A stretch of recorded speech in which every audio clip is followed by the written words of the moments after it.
Como se ha mencionado anteriormente, los medios de prueba aportados y admitidos deben ser valorados en su conjunto por el juez, aplicando las reglas de la lógica y la experiencia jurídica. En nuestro sistema jurídico, todas las pruebas pueden ser valoradas de acuerdo con la libre apreciación que de ellas practique el juez, con la excepción de los documentos públicos, los que tienen valor probatorio pleno, y por ende no se perjudicarán en cuanto a su validez por las excepciones que se aleguen para destruir la pretensión que en ellos se funde.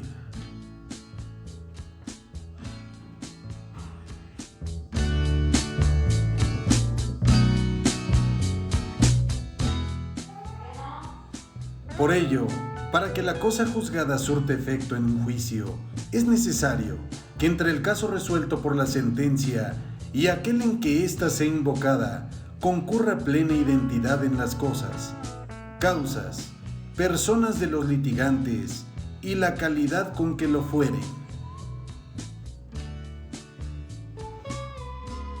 Por eso, en los juicios relativos al estado civil de las personas, de validez o nulidad de un testamento, la presunción de cosa juzgada resulta eficaz contra terceros, aunque éstos no hubieren litigado en ese proceso.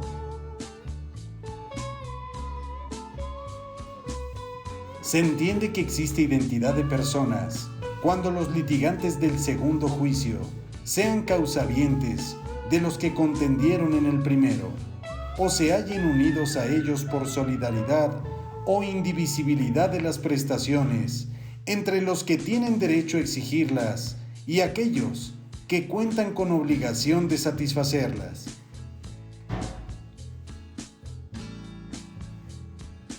Al concluir la etapa de desahogo de pruebas, sobreviene una nueva, la de alegatos. Los alegatos son argumentaciones razonadas, verbales o escritas, que rinden las partes para reafirmar sus pretensiones ante el juez y demostrarle que los hechos que afirmaron para fundamentar sus pretensiones o sus excepciones y defensas fueron suficientemente acreditados con los medios de prueba que ofrecieron y que legalmente se desahogaron. Los ordenamientos legales en que se apoyaron son efectivamente aplicables a su causa.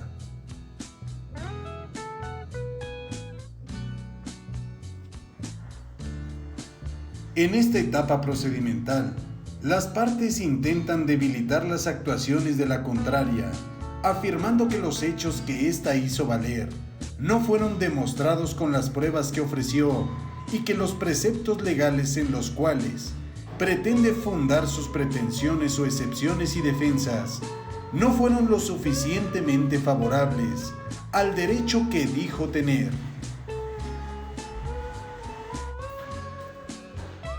La finalidad de esta etapa es que la parte que alega influya decididamente en el ánimo del juzgador a fin de que éste dicte una sentencia que le sea favorable.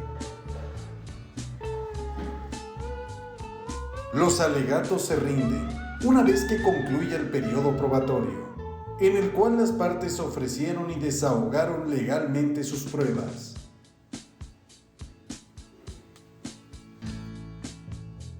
¿Sabes cuáles son las formas en que puede concluir un proceso civil? El proceso civil puede terminar de múltiples formas, algunas de las cuales se mencionan a continuación. De manera autocompositiva, que son todas aquellas formas en las que las partes logran llegar a una solución en el conflicto sin necesidad de que intervenga un tercero, como puede ser un conciliador.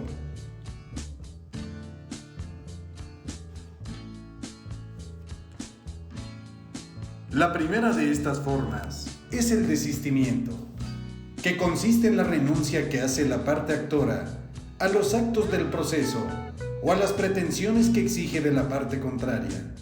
En el primero de los casos, el actor puede volver a iniciar otro juicio para requerir de nueva cuenta el pago de sus pretensiones a la parte demandada. Este desistimiento es conocido como desistimiento de la instancia.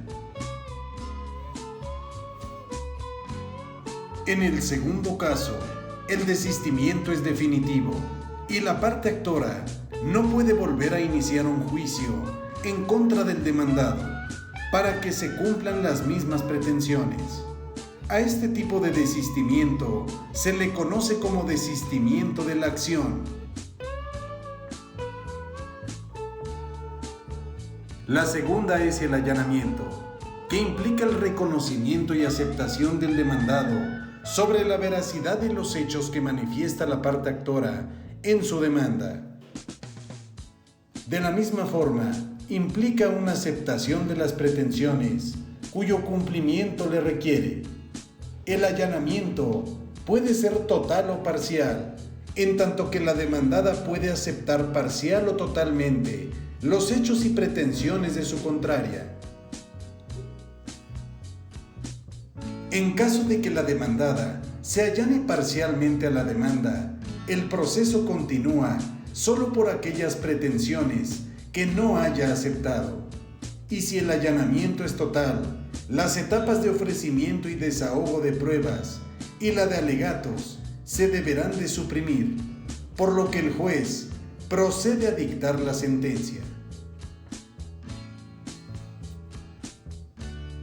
La tercera etapa es la transacción o convenio judicial, que se trata de un contrato por medio del cual las partes en un juicio se hacen concesiones recíprocamente. La transacción se realiza a través de un convenio judicial, que es el acuerdo que celebran las partes ante la presencia judicial, con lo cual se pretende terminar el proceso. Es importante mencionar que no todos los casos o situaciones que se ventilan en un juicio pueden ser objeto de transacción. Tal es el caso del estado civil de las personas, la validez de un matrimonio o cuando se presenta algún delito. Existen otras formas de terminar con el proceso. Una de ellas es la caducidad de la instancia. En esta se verifica la extinción del juicio como consecuencia de la inactividad voluntaria de las partes en el proceso durante un tiempo prolongado y que se señala en la ley. La figura de la caducidad tiene como finalidad el que las partes no abandonen el proceso de manera indefinida. La caducidad no tiene lugar en los juicios de alimentos, ni en los juicios universales, tampoco en la jurisdicción voluntaria.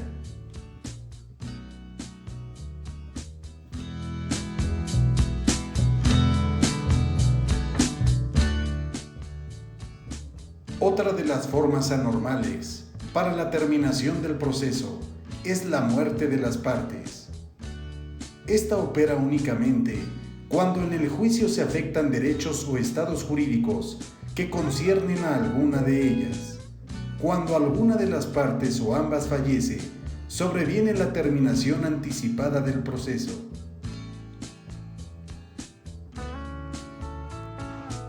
Otra de las formas de concluir con el proceso es la conciliación, que consiste en la intervención de un tercero, al que comúnmente se le conoce como conciliador.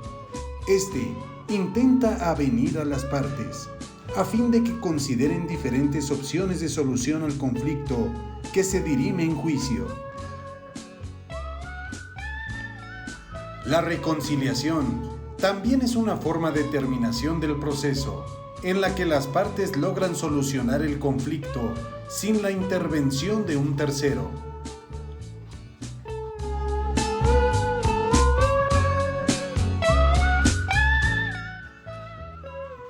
Y por último, la sentencia, que es un acto del órgano jurisdiccional, a través del cual el juez emite una resolución que decide sobre las cuestiones principales del proceso o las que se presenten de manera incidental dentro de este y que no pongan fin al proceso. El primer tipo de sentencia recibe el nombre de sentencia definitiva y la segunda, interlocutoria.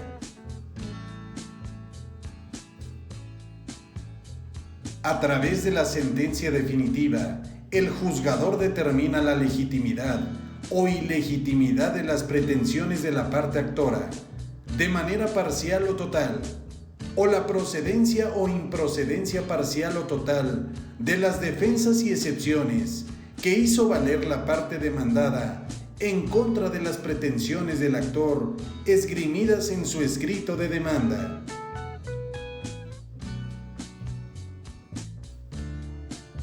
La sentencia debe de cumplir con los principios de exhaustividad y congruencia.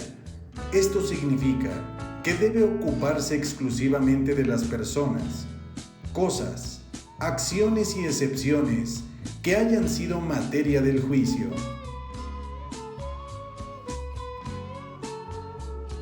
Los requisitos de forma que debe cumplir toda sentencia en materia civil son los siguientes: la mención del lugar y la fecha en donde se emite la resolución, el juzgado o tribunal que la emite, los nombres, apellidos y domicilios de las partes y apoderados, los nombres y apellidos de sus patronos y el objeto y naturaleza del juicio. A esta parte se le puede también llamar preámbulo y debe contener en suma todos los datos para poder identificar el juicio de que se trata. También debe de contener una narración en forma descriptiva de cada uno de los hechos expresados en la demanda y en su contestación, lo cual se hace en párrafos separados que comienzan con la palabra resultando. De la misma forma, se hace con los hechos que se narraron en la reconvención, si es el caso, o en las excepciones opuestas, y se hará mención de las pruebas que ofrecieron cada una de las partes.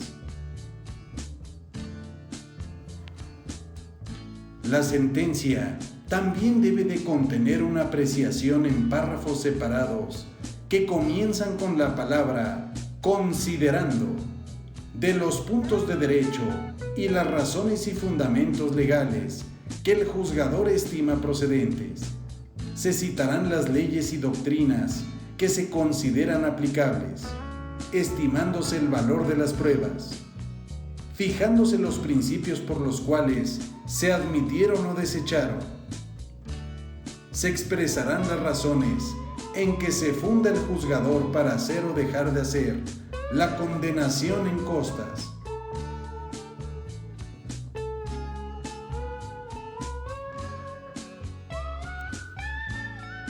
Y por último, se pronuncia el sentido de la sentencia, ya sea a favor del actor o del demandado. Se determina si hay condena o no a alguna de las partes y cuál es el monto de esta. Se señalarán los plazos para que se dé cumplimiento a ese fallo definitivo. A esta parte de la sentencia se le conoce también como puntos resolutivos.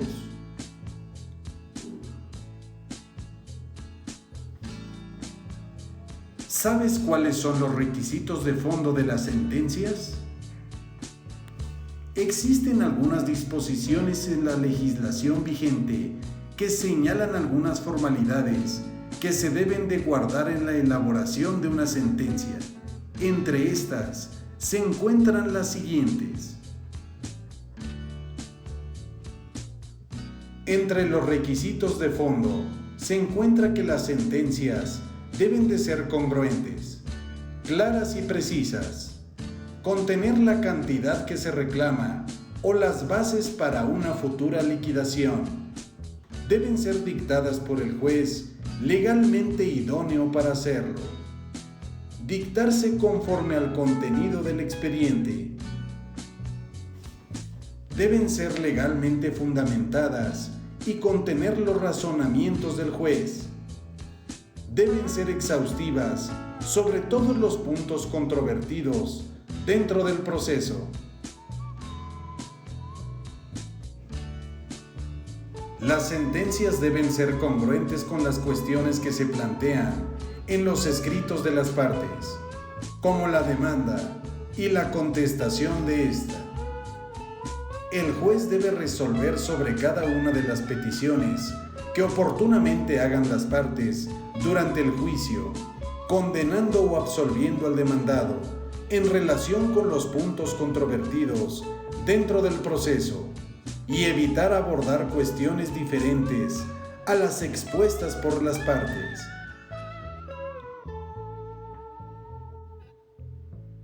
Las sentencias deben ser claras y precisas, ya que cuando se trata de diversas cuestiones en conflicto, la sentencia debe contener el pronunciamiento sobre la condena o absolución de cada una de estas cuestiones.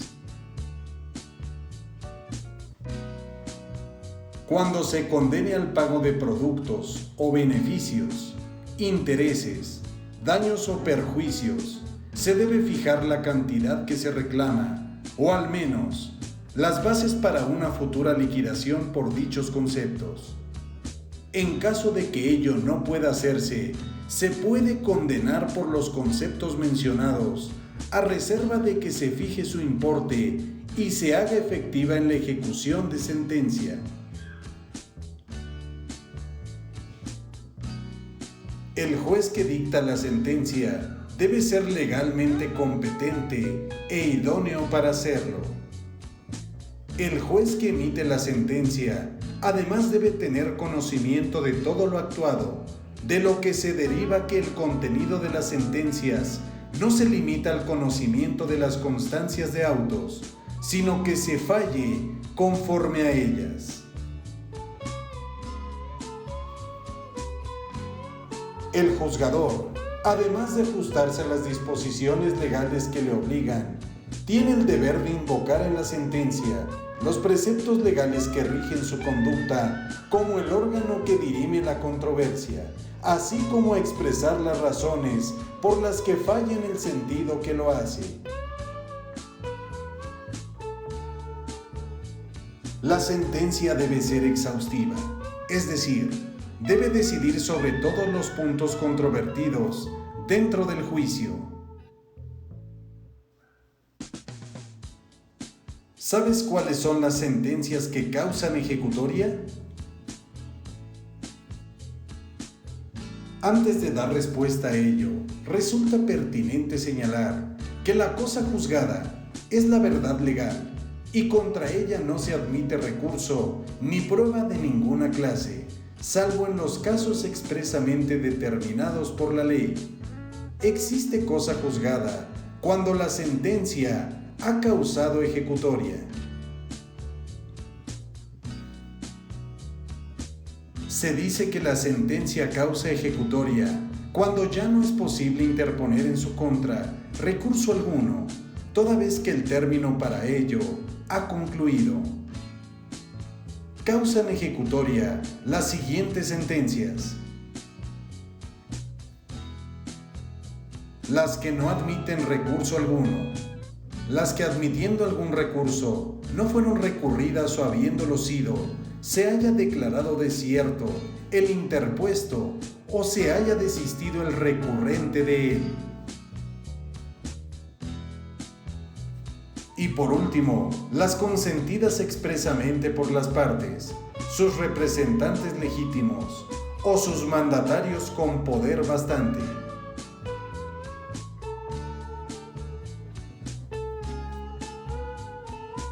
En la materia civil, es posible pedir la aclaración o adición de una sentencia solo en una ocasión. Este procedimiento se tramita por escrito ante el mismo juzgado o tribunal que dictó la resolución que se estima contradictoria, ambigua, oscura u omisa, una vez que se notifique al interesado, quien debe expresar con toda claridad dentro de los 3 días siguientes a la notificación, la causa o causas por las que estima se debe aclarar o adicionar la resolución.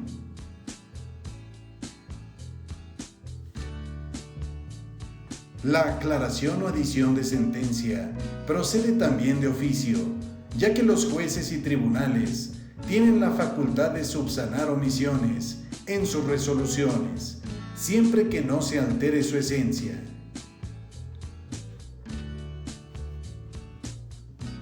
La presentación de una solicitud de aclaración o adición de la sentencia interrumpe el término que la ley otorga para apelar dicha resolución, siempre que no se deseche por frívola e improcedente.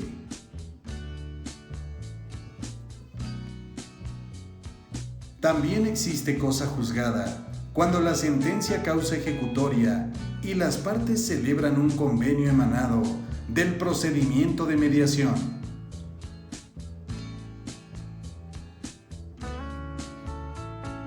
Otras resoluciones que causan ejecutoria por ministerio de ley son aquellas que sean pronunciadas en juicios cuyo monto sea inferior a los 500,000 pesos.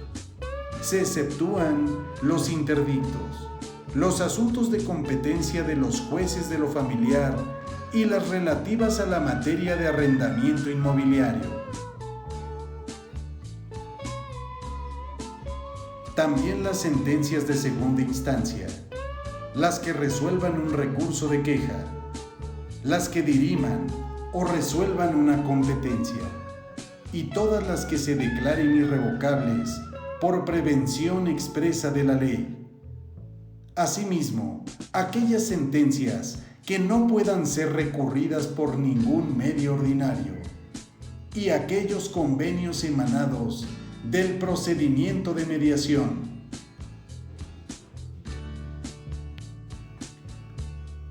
Existen otras sentencias que causan ejecutoria por declaración judicial, como aquellas que se encuentren consentidas expresamente por las partes o por sus mandatarios con poder o cláusula especial. En estos casos, el juez de oficio hará la declaración correspondiente. También aquellas sentencias de que hecha notificación en forma no se interponga recurso en el término señalado por la ley, y aquellas en las que se interpuso recurso pero no se continuó en forma y términos legales, o se haya desistido de ella la parte o su mandatario con poder o cláusula especial. En estos casos, la declaración debe practicarse de oficio o a petición de parte, previa certificación correspondiente del secretario.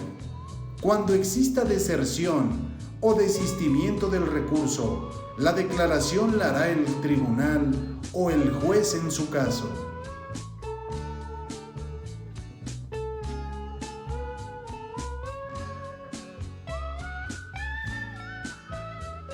El acuerdo en que se declare que una sentencia ha causado o no ejecutoria no admite ningún recurso.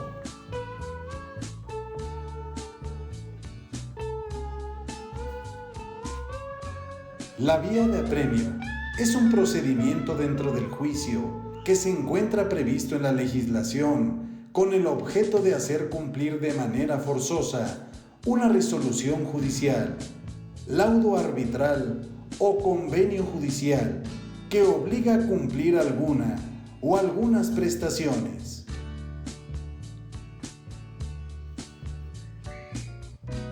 Esta es una de las formas que establece la ley para ejecutar una sentencia ante la desobediencia de la parte que fue condenada. Su objetivo es hacer realidad lo ordenado por el juez. Para llevar a cabo la ejecución de la sentencia por la vía de apremio, la legislación establece el procedimiento de embargo y de remate. El embargo es un acto del proceso que consiste en asegurar y afectar bienes a una persona en virtud de un mandato escrito, fundado y motivado, que es emitido por un juez o autoridad facultado para ello.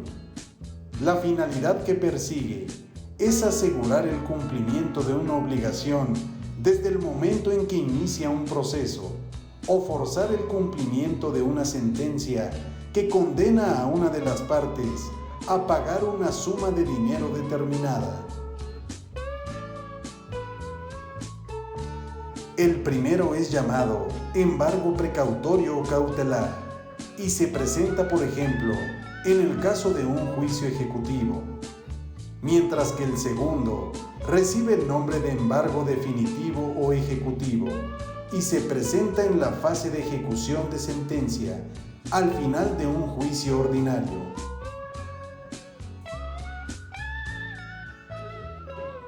El embargo cautelar de los bienes deberá ser levantado por orden del juez en los siguientes casos: si el demandado obtiene sentencia favorable al final del procedimiento, o bien hace pago de las pretensiones que el actor le reclame en su demanda hasta antes de que se rematen o adjudiquen los bienes.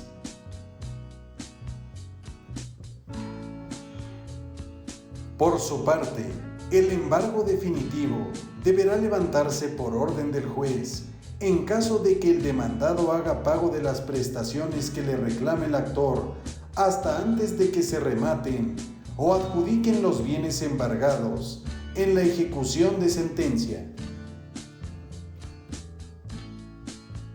Los bienes a embargar deben ser de dominio privado y no deben ser aquellos cuyo embargo está expresamente prohibido por la ley. Entre los bienes que no pueden ser embargados se encuentran los siguientes: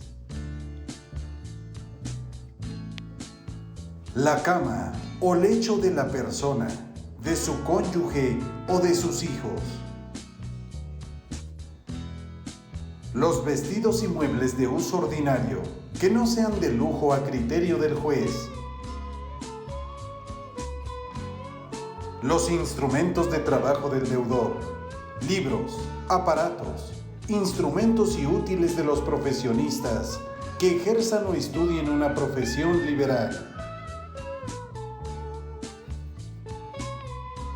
las pensiones del erario, y también la maquinaria, instrumentos y animales propios del trabajo agrícola a juicio del juez. El derecho de señalar bienes para el embargo corresponde en un inicio a la parte obligada y en caso de que ésta no lo haga o se encuentre ausente, el derecho pasará a la parte acreedora. Una vez que se trabe el embargo, corresponderá al acreedor señalar un depositario de los bienes embargados, los cuales quedarán bajo su responsabilidad, previo inventario que de estos se practique.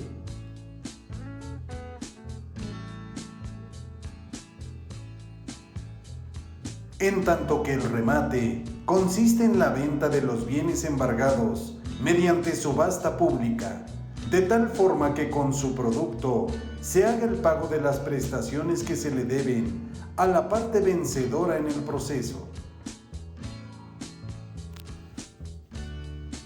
La vía de apremio procederá siempre a instancia de parte, cuando se trate de la ejecución de una sentencia o un convenio celebrado en el juicio.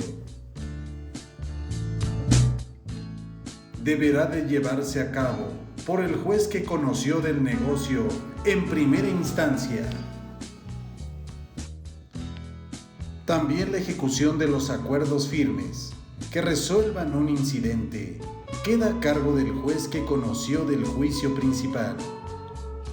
La ejecución de los convenios celebrados en juicio debe hacerse por el juez que conoció del negocio en el que tuvieron lugar, pero no procede en la vía de apremio si no consta en escritura pública o judicialmente en autos.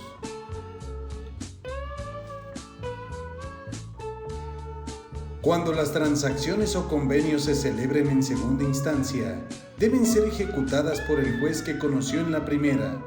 El tribunal debe devolver los autos al inferior acompañándole testimonio del convenio.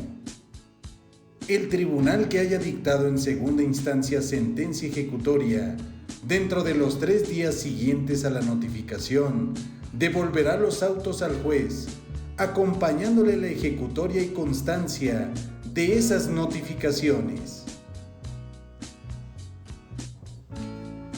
La ejecución de sentencias arbitrales, convenios de transacción, convenios celebrados ante Profeco y laudos dictados por esta autoridad, así como la ejecución de convenios celebrados ante el Centro de Justicia Alternativa, se hará por el juez competente designado por las partes, o en su defecto, por el juez del lugar del juicio.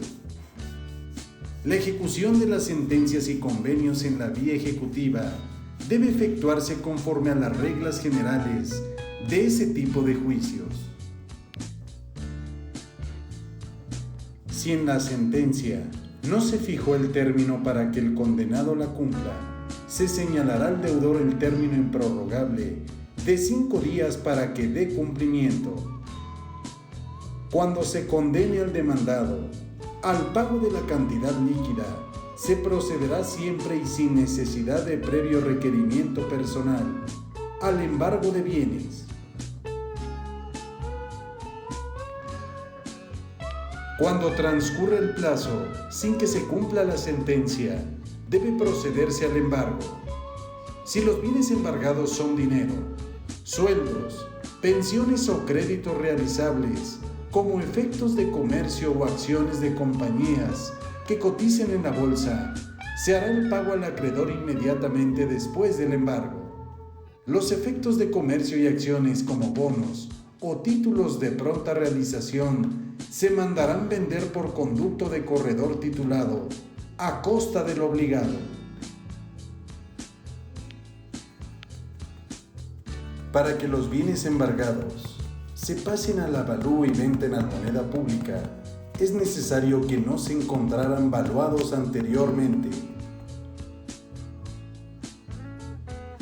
No se requiere avalúo si el precio consta en instrumento público o existió en él consentimiento de las partes, o sea determinado por otros medios, según las estipulaciones del contrato, a menos que durante el transcurso del tiempo o por mejoras hubiere variado el precio.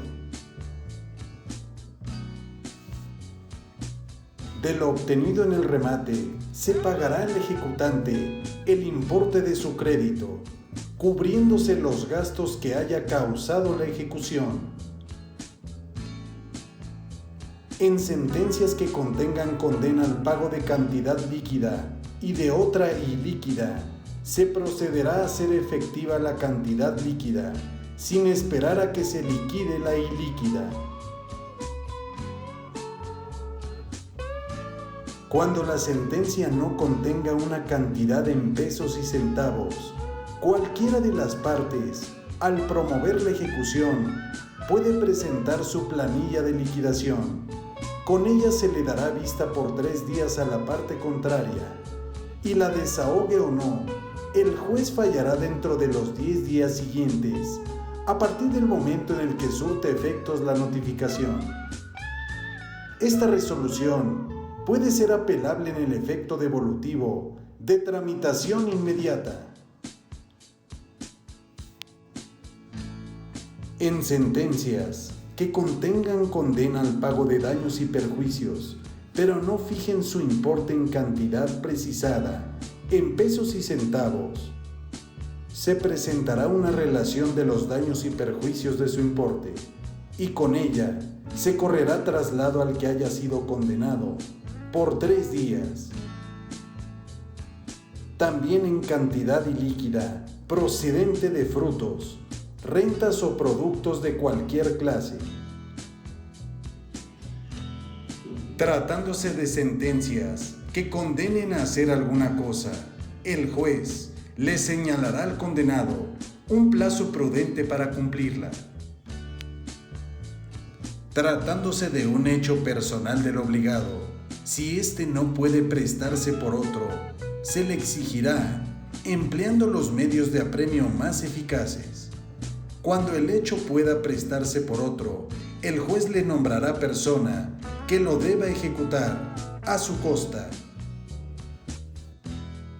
Pero si el hecho consiste en otorgar algún instrumento o la celebración de un acto jurídico, el juez lo hará por el obligado, expresándose en el documento que se otorgó en rebeldía.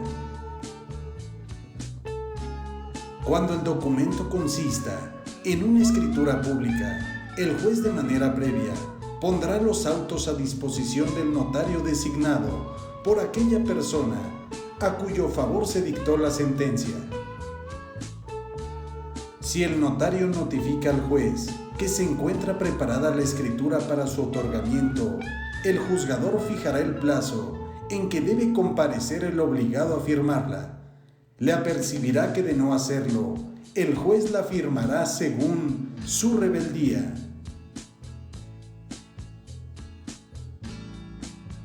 Si el arrendatario en la contestación de la demanda confiesa o se allana la misma, manteniéndose al corriente en el pago de la renta, el juez le concederá un plazo de 6 meses para desocupar el inmueble.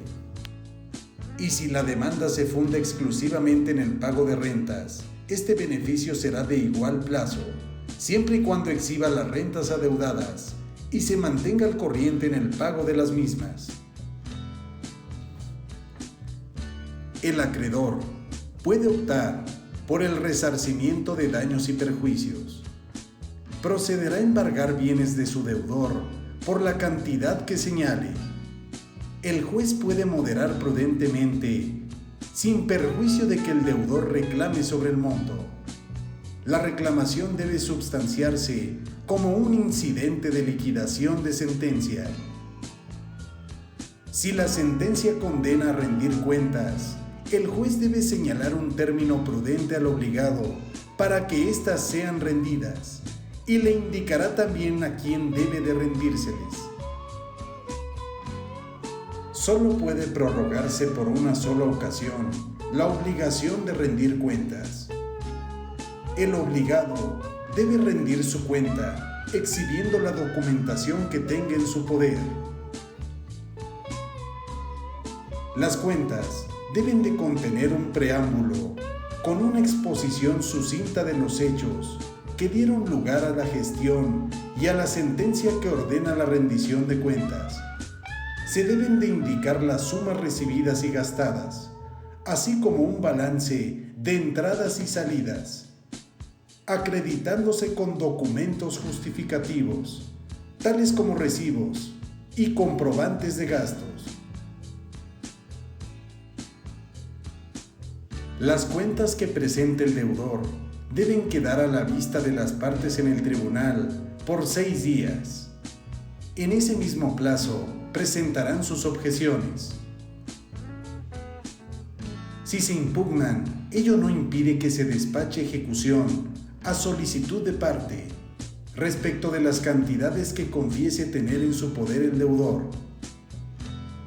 Las objeciones deben sustanciarse en la vía incidental. Cuando el obligado no rinda cuentas en el plazo que se le señaló, el actor puede solicitar que se despache ejecución en contra de sus bienes. Si durante el juicio se comprueba que éste tiene ingresos por la cantidad que estos importaron, se despachará ejecución igualmente. El obligado puede impugnar el monto de la ejecución y lo debe de hacer en forma incidental. La sentencia que condene a dividir una cosa común debe sentar las bases para ello, pero si no sucede, se convocará una junta para que ante la presencia del juez se determinen las bases de la partición, se designe un partidor, y cuando no se pongan de acuerdo, el juez lo designará. Deberá ser perito en la materia y contar con conocimientos especiales. Se le señalará un término prudente para que presente su proyecto de partición. Una vez que se presente el plan de partición, se quedará en la Secretaría para que los interesados lo consulten por 6 días.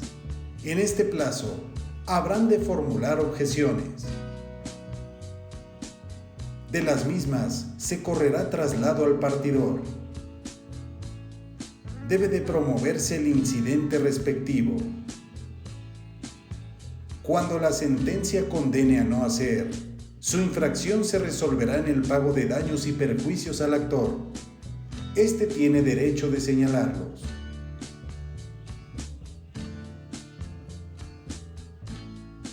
Si la sentencia condena a la entrega de alguna cosa inmueble, se procederá inmediatamente a poner en posesión de la misma a la parte a la que le corresponde o a aquella persona a favor de quien se fincó el remate aprobado. Cuando se trate de la entrega de cosa mueble y ésta pueda ser localizada, se ordenará la entrega al actor. Pero si el deudor se resiste, lo hará el actuario. Puede emplear el uso de la fuerza pública e inclusive ordenar el rompimiento de las cerraduras.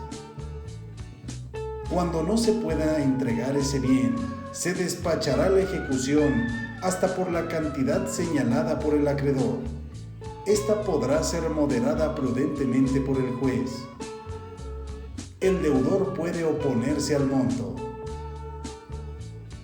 Si la sentencia ordena la entrega de personas, el juez debe dictar todas las disposiciones conducentes para que no quede frustrado lo fallado. La última resolución dictada para la ejecución de una sentencia es irrecurrible. Los gastos y costas que se originen por su ejecución serán siempre a cargo del que sea condenado en ella. Para pedir la ejecución de una sentencia, transacción o convenio judicial, se cuenta con el plazo de 10 años, que deberán de contarse desde el momento en el que se venció el término judicial para cumplirla de manera voluntaria.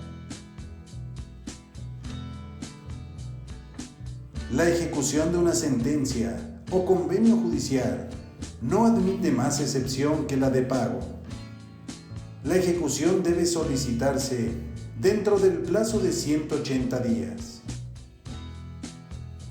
Al concluir este término, no debe de transcurrir más de 1 año, admitiéndose además las excepciones de transacción, compensación y compromiso en árbitros.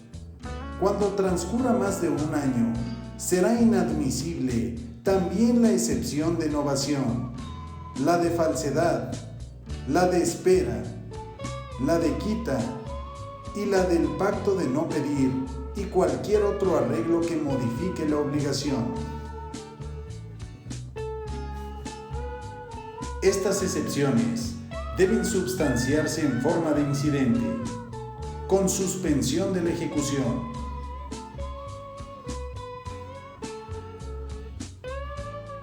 Cuando se decrete un auto de ejecución, con fuerza de mandamiento en forma, el actuario, en compañía del ejecutante, debe requerir de pago al deudor, y si éste no lo verifica, se procederá a embargar bienes suficientes de su propiedad para que cubra las prestaciones demandadas. No resulta necesario el requerimiento de pago en la ejecución del embargo precautorio, tampoco en la ejecución de sentencias si no es hallado el condenado. Tratándose de un juicio ejecutivo, cuando el deudor no fuera habido después de habérsele buscado una vez en su domicilio, se le debe dejar citatorio para hora fija dentro de las 24 horas siguientes. Si no espera, se practicará la diligencia con cualquier persona que se encuentre en la casa y, a falta de ella, con el vecino inmediato.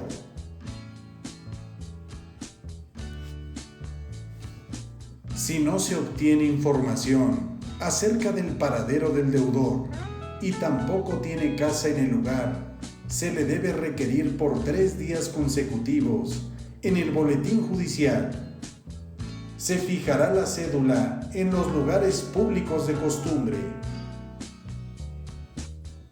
El requerimiento se verificará de todos modos y se procederá enseguida al embargo. El derecho para designar los bienes que deben de embargarse le corresponde al deudor, pero si éste se rehúsa a hacerlo o se encuentra ausente, puede ejercerlo el actor o su representante. Inclusive, se puede reservar el derecho para hacerlo con posterioridad. El embargo de bienes se sujeta al siguiente orden. Bienes como garantía de la obligación que se reclama. Dinero. Créditos realizables en el acto. Alhajas.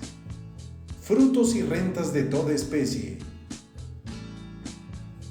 Bienes muebles. Bienes inmuebles. Sueldos o comisiones. Y por último, créditos.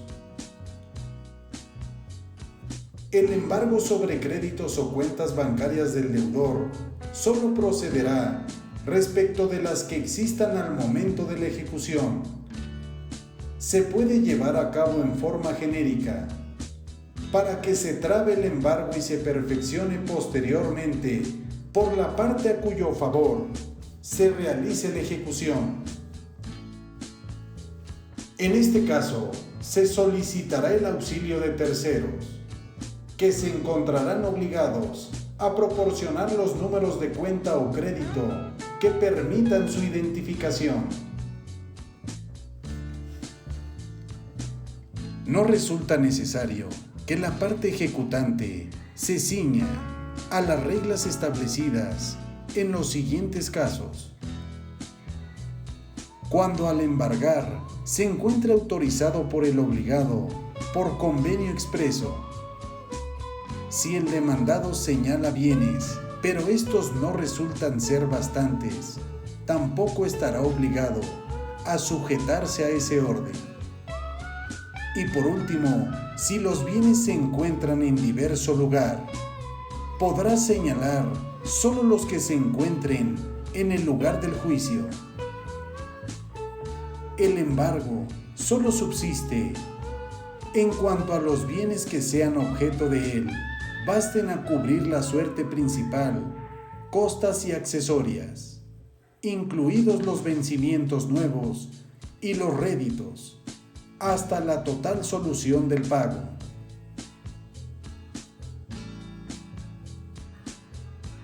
Cualquier dificultad que se suscite en la diligencia de embargo no la impedirá y tampoco la suspenderá. El actuario la allanará prudentemente, a reserva de lo que determine el juez. Cuando se practique el remate de los bienes embargados y no alcance su producto para cubrir la reclamación, el acreedor puede solicitar el embargo de otros bienes. ¿En qué casos puede solicitarse la ampliación de embargo? Cuando a juicio del juez no alcancen los bienes secuestrados para cubrir la deuda y las costas. Si el bien secuestrado que se sacó a remate deja de cubrir el importe de lo reclamado a consecuencia de las retasas que sufriere, o cuando transcurra un año de la remisión tratándose de muebles y no se hubiere obtenido su venta. También cuando no se embarguen bienes suficientes por no tenerlos el deudor y después aparezcan o él mismo los adquiera. Y por último, cuando proceda la tercería excluyente de dominio.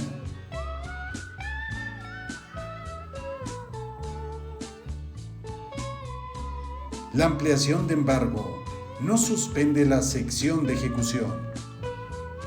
En todo embargo, se tendrá como depositario a la persona que bajo su más estricta responsabilidad nombre la parte ejecutante. Puede ser el mismo o el deudor o una tercera persona. Debe de formarse un inventario de lo embargado.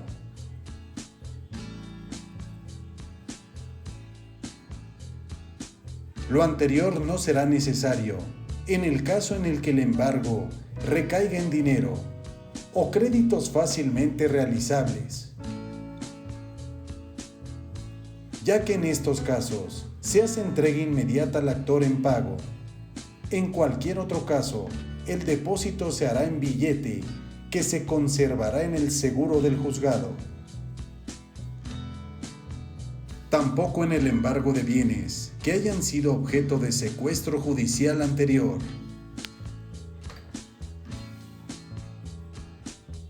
Y por último, en el secuestro de alhajas, obras de arte y demás muebles preciosos que se depositarán en el monte de piedad a costa del deudor.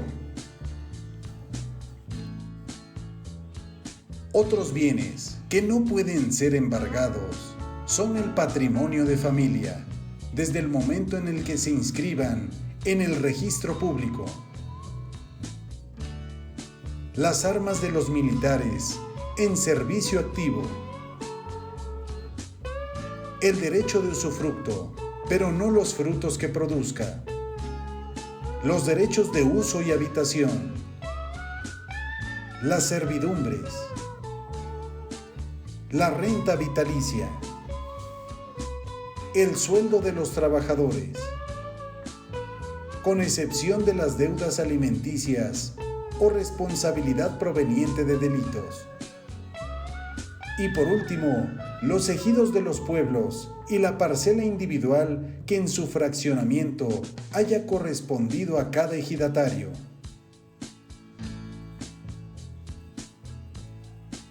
Los incapacitados tienen derecho a alimentos que el juez debe de fijar, atendiendo a la importancia de la demanda, de los bienes y las circunstancias del demandado. Cuando se embargue un inmueble, se tomará razón en el registro público de la propiedad. Se girará el oficio por duplicado, junto con las copias certificadas de la diligencia de embargo. Esto para efectos de que quede debidamente inscrito. Cuando el embargo recaiga sobre títulos valor, se podrá realizar aun y cuando no se tengan a la vista. Se tomará nota del registro donde se encuentren depositados.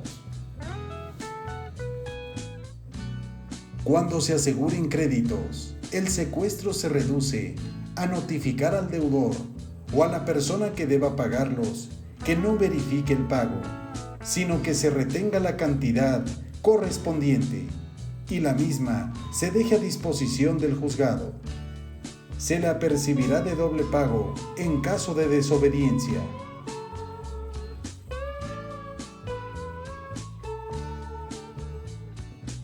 Se nombrará un depositario que lo deba conservar en guarda.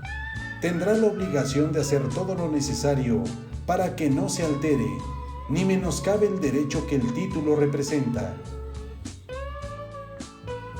Cuando se trate de créditos litigiosos, la providencia de secuestro habrá de notificar al juez de los autos respectivos, dándole a conocer el depositario nombrado, para que éste desempeñe sus obligaciones.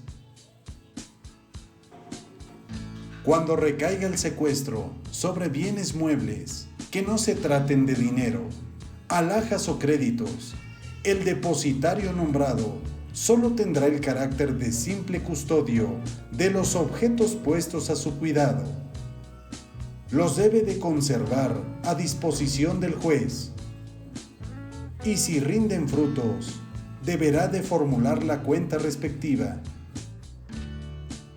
El depositario debe informar al juez el lugar en el que quede constituido el depósito.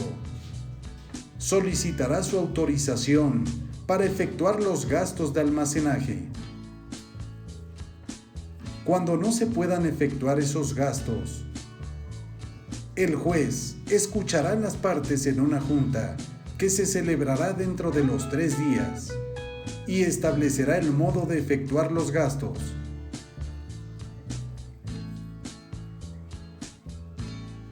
Cuando lo que se encuentre en depósito sean bienes muebles fungibles El depositario tiene la obligación de imponerse del precio, a efecto de que si encuentra ocasión favorable para la venta, lo informe al juez para que éste resuelva. Si los muebles depositados son cosas fáciles de deteriorarse o de demeritarse, el depositario debe de examinar frecuentemente su estado e informar de él al juez.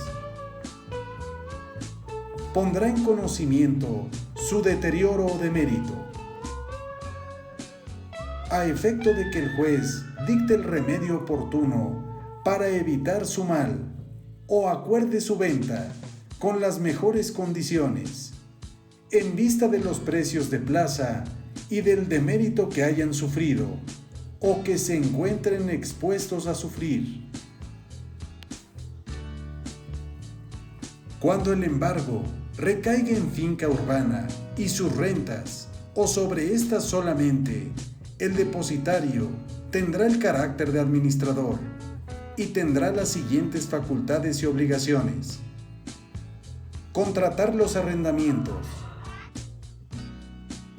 cobrar las pensiones rentísticas, efectuar los gastos ordinarios de la finca, como el pago de contribuciones y aquellos que se refieran a la conservación, servicio y aseo.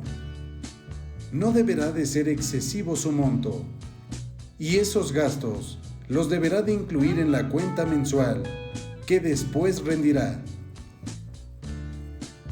Presentará ante la Oficina de Contribuciones las manifestaciones que la ley establece, ya que de no hacerlo así, serán de su responsabilidad los daños y perjuicios que se originen.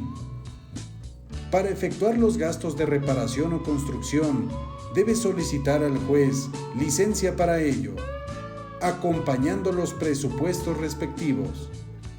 Y por último, pagará, previa autorización judicial, los réditos de gravámenes reconocidos sobre la finca. Tratándose de los gastos, el juez citará una audiencia que se verificará dentro de los 3 días para que las partes, en vista de los documentos que se acompañen, resuelvan de común acuerdo si se autoriza o no el gasto. Tratándose el embargo de una finca rústica o negociación mercantil o industrial, el depositario será considerado como interventor con cargo a la caja. Deberá vigilar la contabilidad y las operaciones que se efectúen. Puede oponerse a la realización de cualquier acto que perjudique los intereses de la parte ejecutante.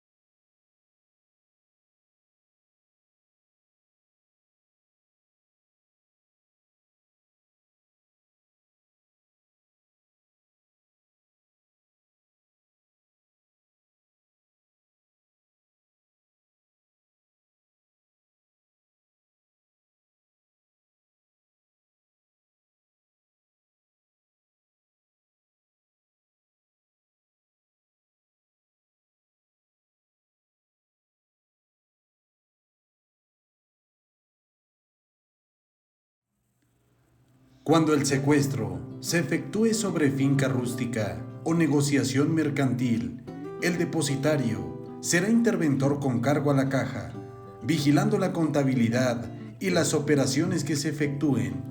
Puede oponerse a la realización de cualquier acto que perjudique los intereses del ejecutante, con las siguientes facultades: efectuar una descripción valorada de todos los bienes, títulos valor y géneros de comercio, dentro de los 15 días siguientes a la fecha en la que tomó posesión de su cargo. Vigilar la recolección de frutos y su venta. Vigilar las compras y ventas de las negociaciones mercantiles. vigilar la compra de materia prima, ministrar los fondos para los gastos de la negociación, depositar el dinero que resulte sobrante después de cubiertos los gastos necesarios y tomar las medidas necesarias para evitar los abusos y malos manejos de los administradores.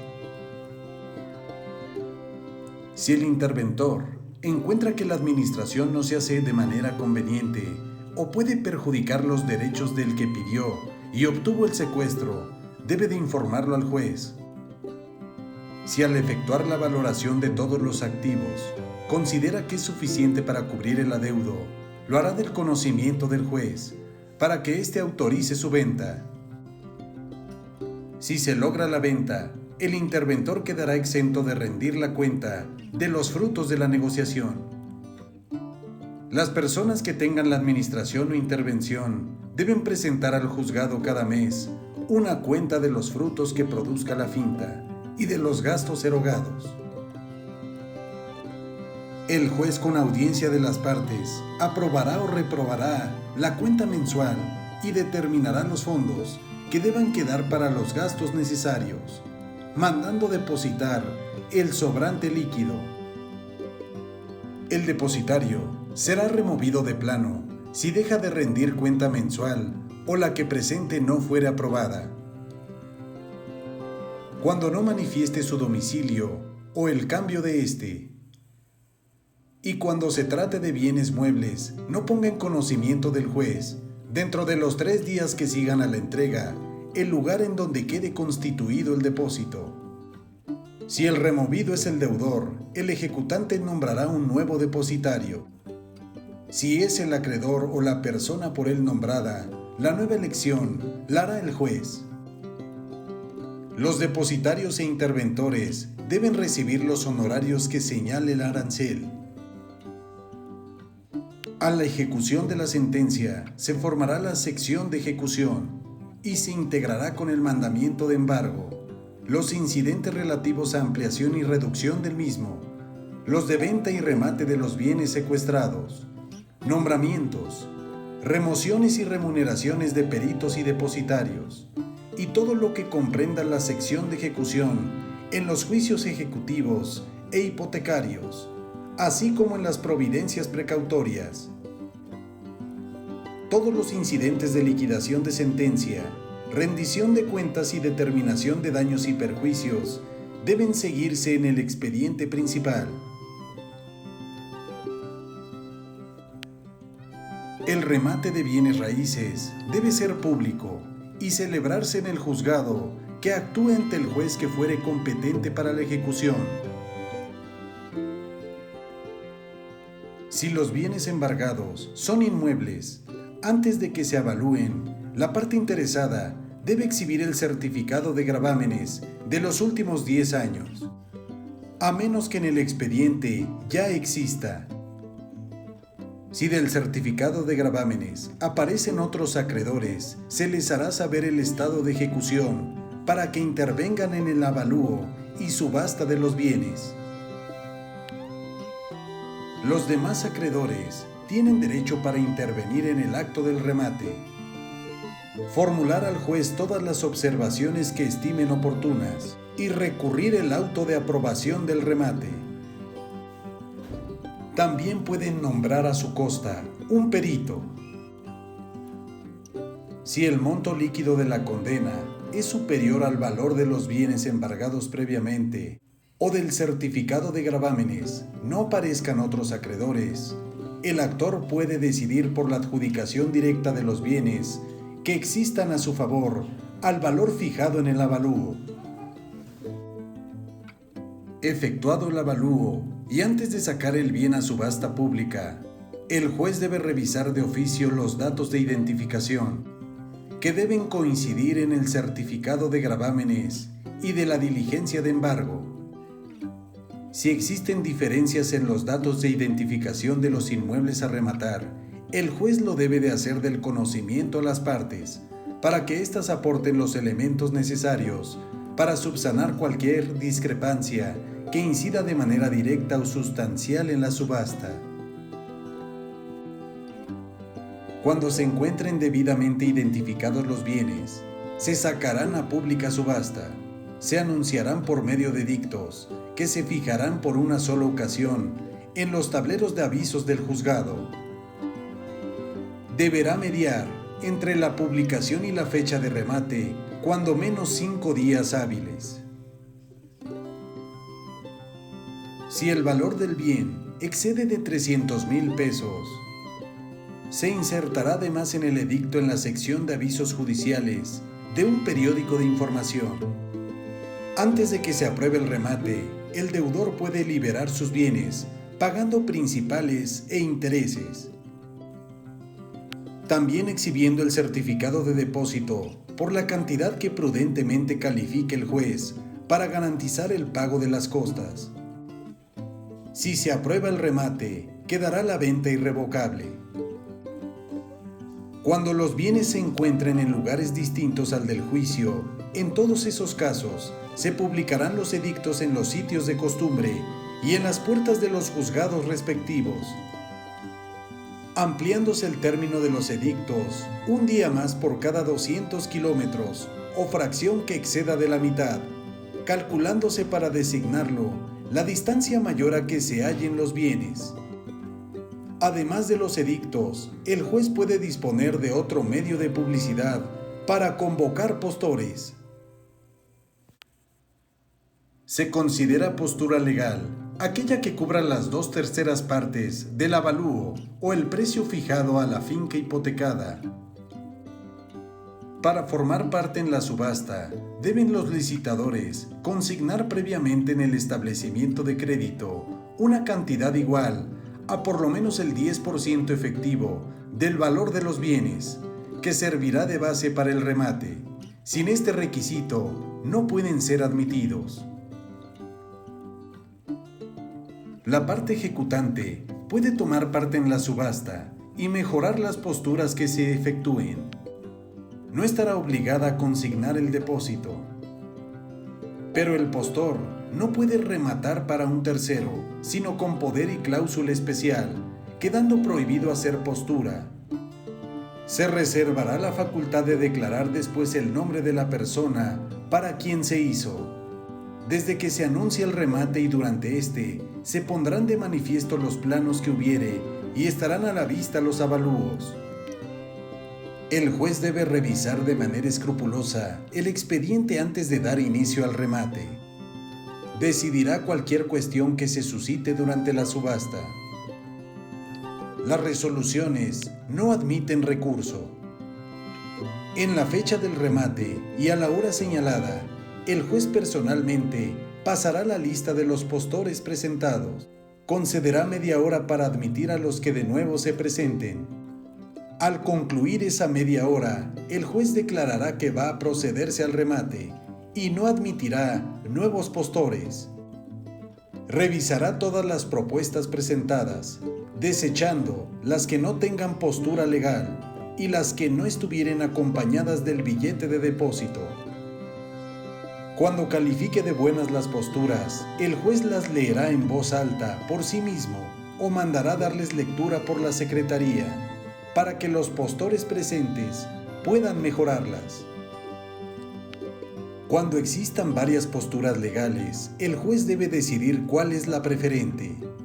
Cuando se efectúe la declaración de la postura considerada preferente, el juez preguntará si alguno de los licitadores la mejora.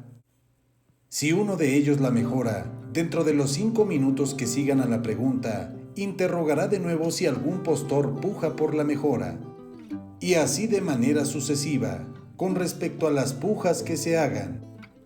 Transcurridos 5 minutos de hecha la pregunta correspondiente, si no se mejora la última postura o puja, declarará el tribunal fincado el remate a favor del postor que hubiere hecho aquella y lo aprobará en su caso.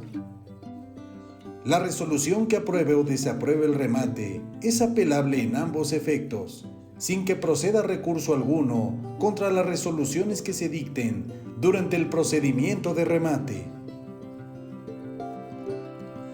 Cuando se apruebe el remate, el juez ordenará que dentro de los 3 días se otorgue a favor del comprador la escritura de adjudicación, en términos de su postura y que se le entreguen los bienes rematados. Si no hay postor, el ejecutante puede solicitar en el momento de la diligencia que se le adjudiquen los bienes por el precio del avalúo que sirvió de base para el remate, o que se saquen de nuevo a pública subasta con rebaja del 20% de la tasación. Si en la segunda subasta no hay licitadores, el actor puede pedir la adjudicación por el precio que sirvió de base para la segunda subasta, o que se le entreguen en administración los bienes para aplicar sus productos al pago de intereses y extinción del capital y costas. Si no conviene al ejecutante ninguno de estos medios, solicitará que se celebre una tercera subasta. Si existe postor que ofrezca las 2/3 partes del precio que sirvió de base para la segunda subasta y acepte las condiciones de la misma, se fincará el remate sin mayor trámite. Pero si no llega a dichas 2/3 partes, con suspensión del fincamiento del remate, se hará saber el precio ofrecido al deudor. Este, dentro de los 20 días siguientes, puede pagar al acreedor liberando sus bienes o presentar persona que mejore la postura. Cuando transcurran los 20 días sin que el deudor haya pagado ni traído mejor postor, se aprobará el remate, mandando llevar a efecto la venta. Si se mejora la postura, el juez mandará abrir nueva licitación entre los dos postores, citándolos dentro del tercer día para que ante su presencia hagan las pujas, y adjudicará la finca al que efectúe la proposición más ventajosa. Si el primer postor manifiesta que renuncia a sus derechos o no se presenta a la licitación, se fincará en favor del segundo. En la tercera subasta, al efectuarse postura admisible en cuanto al precio, pero ofreciendo pagar a plazos o alterando alguna otra condición, se hará saber al acreedor, y éste puede pedir en los 9 días siguientes la adjudicación de los bienes en las 2/3 partes del precio de la segunda subasta. Si no hace uso de este derecho, se aprobará el remate en los términos ofrecidos por el postor. Cualquier liquidación que se tenga que efectuar sobre los gravámenes que afecten al inmueble vendido, gastos de ejecución y demás, será regulado por el juez con un escrito de cada parte, emitiendo su resolución dentro del tercer día. Una vez aprobado el remate, se prevendrá al comprador para que consigne ante el propio juez el precio del remate. Si el comprador no exhibe el precio en el plazo señalado o por su culpa deja de tener efecto la venta, se procederá a una nueva subasta, como si no se hubiera celebrado. Perderá el postor su depósito y éste se aplicará por vía de indemnización por partes iguales al ejecutante y al ejecutado. Cuando se consigne el precio, el juez firmará la escritura donde se formalizará la adjudicación fincada a favor del adquirente ante el notario que éste designe. Al otorgarse la escritura, se le entregarán al comprador los títulos de propiedad. Si el deudor no lo hace, será apremiado para que lo haga. Se pondrán los bienes a su disposición y se ordenará la desocupación de la finca. Con el precio, se pagará al acreedor hasta donde alcance, y si existen costas pendientes de liquidar, se mantendrá en depósito la cantidad que se estime bastante para cubrirlas, hasta que sean aprobadas las que falten de pagarse. Cuando el ejecutante no formule su liquidación dentro de los 8 días de efectuado su depósito, perderá el derecho de reclamarla.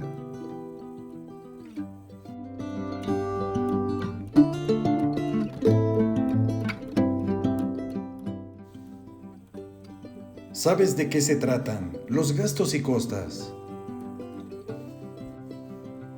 Comúnmente se conoce como costas a los honorarios de los abogados que prestan sus servicios a las partes que intervinieron en un juicio. Los gastos, por otra parte, son todos aquellos que las partes deben desembolsar durante el desarrollo del proceso y que pueden ser comprobados o cuya autorización queda a discreción del juez. Dentro de los gastos no se incluyen los que se consideran inútiles o superfluos, o aquellos que son contrarios a la ley o a la ética. Dentro de los gastos pueden incluirse los que se generan por concepto de copias, transportes para llevar a cabo algún acto o diligencia dentro del proceso, o los honorarios de peritos cuyos servicios se utilizaron durante el juicio. Para el cálculo de los honorarios de los abogados, existen en la ley tarifas arancelarias por sus actuaciones. Cabe precisar que solo los abogados con título profesional debidamente registrado ante la Dirección General de Profesiones de la Secretaría de Educación Pública tendrán derecho al cobro de dichas costas. La Constitución Federal garantiza en su artículo 17 que el servicio de los tribunales se prestará de manera gratuita, por lo que el cobro de costas judiciales, que son los costos que se generan durante su funcionamiento, está prohibido.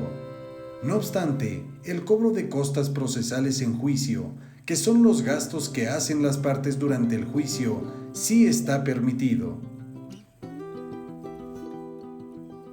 Es por ello que durante la tramitación de un juicio, los gastos y costas procesales deben ser cubiertos por las partes.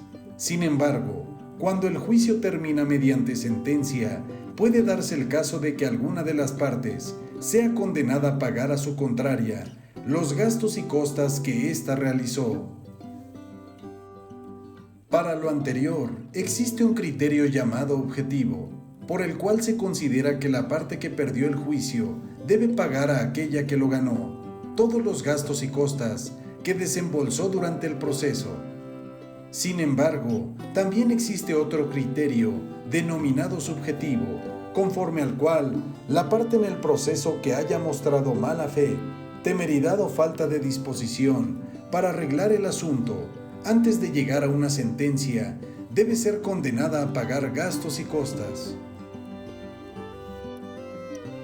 En nuestro país se siguen ambos criterios, ya que la ley establece que la condena en costas se hará cuando el juez considere que alguna de las partes actuó con temeridad o mala fe, o cuando lo determine la ley.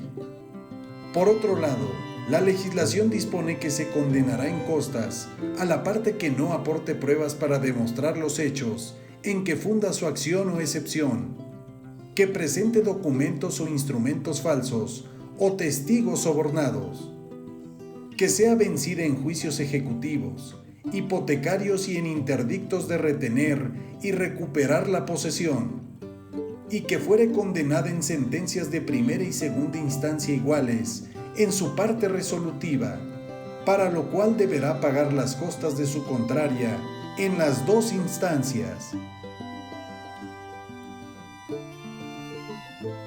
Una vez que se condena a alguna de las partes al pago de gastos y costas, la parte interesada debe promover en el mismo proceso lo que se llama incidente de liquidación de gastos y costas.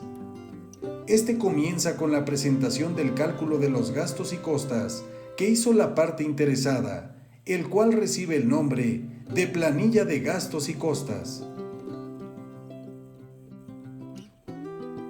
Posteriormente, el juez dará un término para que la parte contraria objete o manifieste lo que crea conveniente con respecto a dicha planilla y por último dictará una sentencia llamada interlocutoria, donde determinará lo que la parte condenada deba pagar por este concepto. Dentro de los conflictos que se presentan entre los distintos poderes, entre entidades federativas o entre estas y la federación, no hay condenación al pago de gastos y costas, ya que cada parte es responsable de los gastos y costas en que incurran durante el procedimiento. Sin embargo, en lo que toca a instituciones, servicios y dependencias de la Administración Pública de la Federación y de las entidades federativas, estas sí pueden ser condenadas al pago de costas, en tanto que tienen la misma situación que cualquier otra parte dentro del juicio. No obstante ello, no puede dictarse en su contra mandamiento de ejecución o embargo. De acuerdo con lo anterior, instituciones como el Ministerio Público pueden ser condenadas en costas como consecuencia del proceso. ¿Sabes qué son los daños y perjuicios? Los daños son las pérdidas o deterioro que sufre alguna persona en su patrimonio como consecuencia de la falta de cumplimiento de alguna obligación por parte de otra persona. Se les llama también daños emergentes y se refieren a las pérdidas estimadas que sufrió el afectado como resultado del hecho dañino provocado por el incumplimiento de otra persona.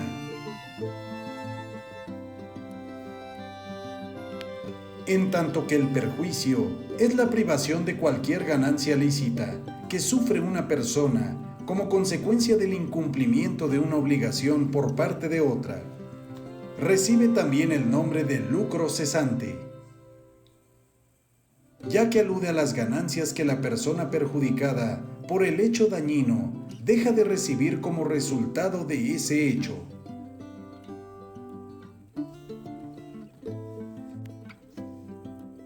Los daños y perjuicios deben ser consecuencia inmediata y directa del hecho dañino, por lo que no se incluyen dentro de estos los daños colaterales o posteriores que supuestamente pudieran tener lugar. Quien demande la indemnización por daños y perjuicios debe demostrar primero que existió un incumplimiento y segundo, que ese incumplimiento originó de forma directa e inmediata un deterioro o quebranto en su patrimonio.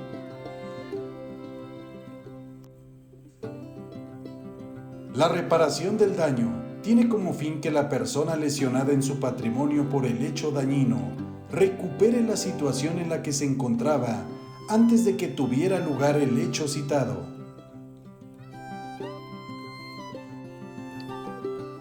Un ejemplo de daños y perjuicios que se pueden mencionar son los que sufriría una persona cuyo negocio es dañado en su estructura por alguna obra que se encuentre en construcción.